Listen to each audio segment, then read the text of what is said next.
What is going on, everybody? Welcome back to the greatest city in the world, Wrestling City. And I am Taylor. And today we're going to be talking about something that we usually don't talk about a whole lot on this channel, and that is AEW. And that's because last night on AEW Dynamite, they decided to finally release the footage from the backstage area at All In, their show that took place 8 months ago.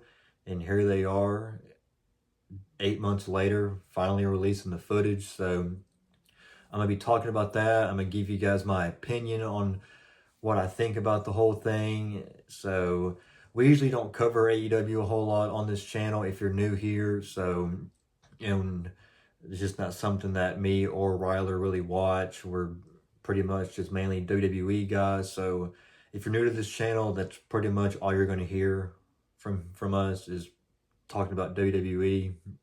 And we'll cover some AEW things. I know we covered Sting's last match that he had at AEW Revolution. We touched on that some, but other than that, we really haven't talked about much from AEW. But I just wanted to come on here and just talk about what we saw last night.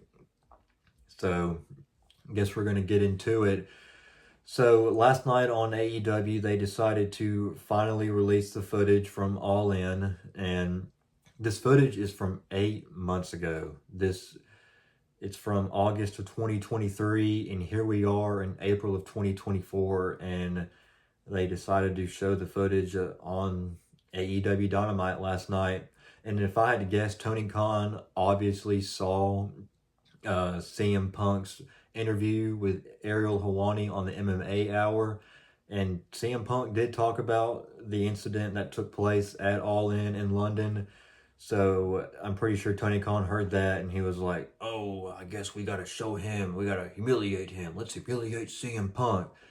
When really he did the opposite, in my opinion. If anything, he just proved CM Punk right.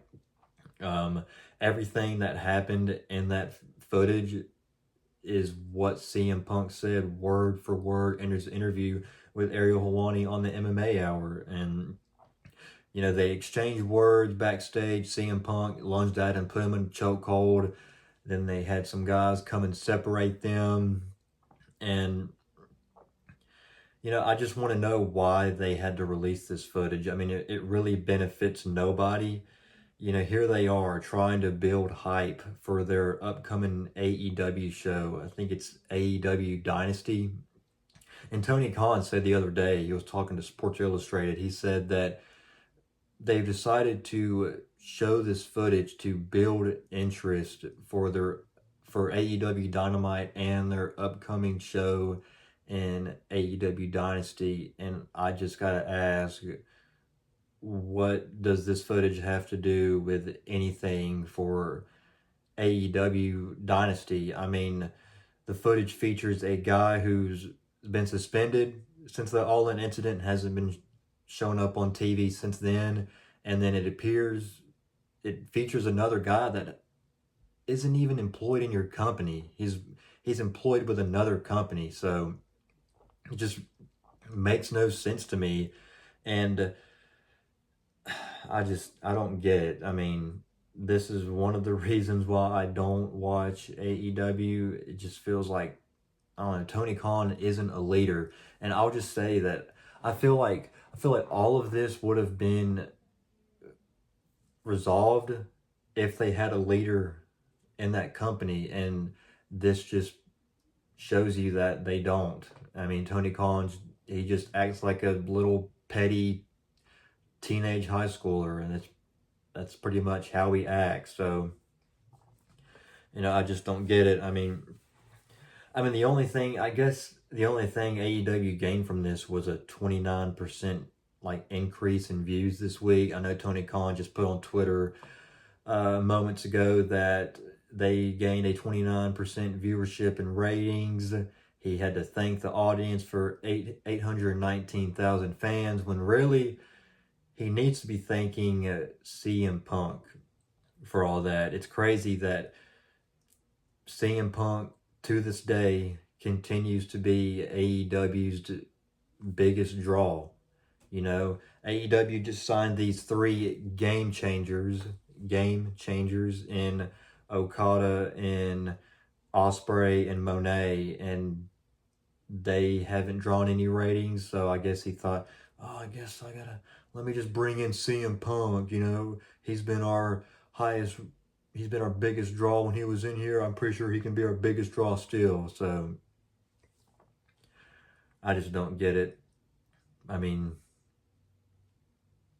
here you are, just 2 weeks away, I think, right, from your AEW Dynasty, and instead of featuring talent to build hype for the storylines that you have in place, you take up like 15 minutes or so to show footage from an incident that took place 8 months ago. Now, it'd make more sense to me if they aired this footage, I don't know, maybe like weeks or a month or so after that incident, but nope, here we are in April 2024. So I just don't get it.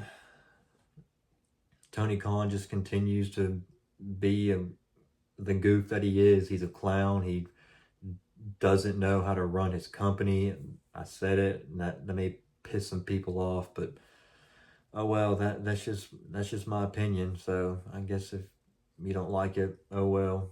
But yeah, that's pretty much all I've got to say on that. I mean, yeah, this pretty much has proved that CM Punk was right. I mean, everything that he said in his interview on the MMA Hour is what we saw in that backstage footage. So, and I guess before I go, I will say that Ryler and I have decided to take a break from doing podcasts for now.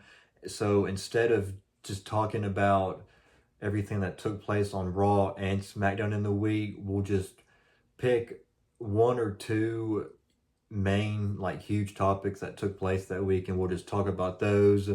You know, we're new to YouTube, and we finally found out that the shorter videos do gain more traction, so we're just going to stick with those, and somewhere down the road we'll get back into the podcast, but for now we're just going to keep them short, sweet, and simple. So make sure to hit that subscribe button, hit that like button, and turn on that notification bell so you don't miss a video.